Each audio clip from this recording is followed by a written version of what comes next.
sahabat di rumah, apa kabarnya? Sehat ya? Insya Allah kita semua terlindungi dari bara bahaya, dari serangan virus, dari hama, dari penyakit, apa saja. Kita sehat. Jangan lupa kalau di rumah kita juga harus jaga kebersihan. Jangan lupa sering-sering cuci tangan, kemudian pakai masker kalau kita keluar rumah, menjaga jarak dengan yang lain, ya. Dan kalau nggak penting-penting banget, nggak usah keluar rumah ya.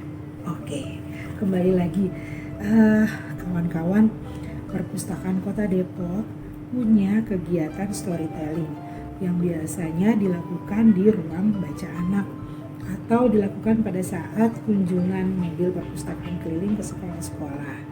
Tapi karena sedang masa pandemik begini, kawan-kawan kan di rumah ya, tidak ke sekolah.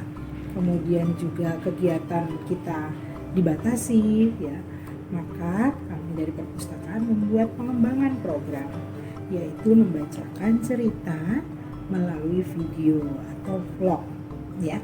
Oke, dan kali ini buku cerita yang akan Kak In bacakan adalah buku cerita yang judulnya Dongeng Anak Dunia, kumpulan dongeng anak pembentuk karakter dan inspiratif. Ya, bukunya ini. Kalau teman-teman mau pinjam, boleh pinjam di perpustakaan, datang ke lantai 1. Ya, pinjam dan boleh baca selama 2 minggu.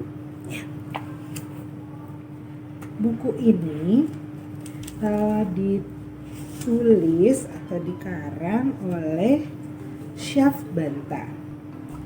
Penerbitnya dari PT Wahyu Media. Bagus ya bukunya ya. Ada banyak cerita yang ada di sini, tapi yang akan dibacakan satu ya. Judulnya Berbagi Rezeki. Pelajaran dari cerita Dua Pemburu. Nah, cerita aslinya dari cerita rakyat Laos. Laos itu yang di dapur ibu ya? Bukan. Yang ini adalah nama negara. Nama negara? Iya. Nama negara yang ada di Asia Tenggara. Teman-teman boleh buka peta dan lihat di Asia Tenggara negara-negara mana saja. Nanti kita akan temukan satu negara dengan nama Laos. Ya. Dimulai ya bacanya ya. Dua kakak beradik berjalan menuju hutan untuk berburu rusa. Mereka terus berjalan hingga sampai di sebuah padang rumput. Di sana terdapat beberapa rusa yang sedang makan. Dua bersaudara itu segera memburu rusa-rusa itu, tetapi tidak ada satupun yang berhasil didapatkan. Perburuan dilakukan hingga sore, namun belum satu ekor rusa pun yang diperolehnya. Keduanya memutuskan beristirahat sejenak. Lihat ya, kedua pemburu ini lelah karena seharian berburu rusa, tapi tidak bisa mendapatkan satu ekor pun. Dan karena lelah mereka tidur istirahat. Kemudian datanglah seekor gajah.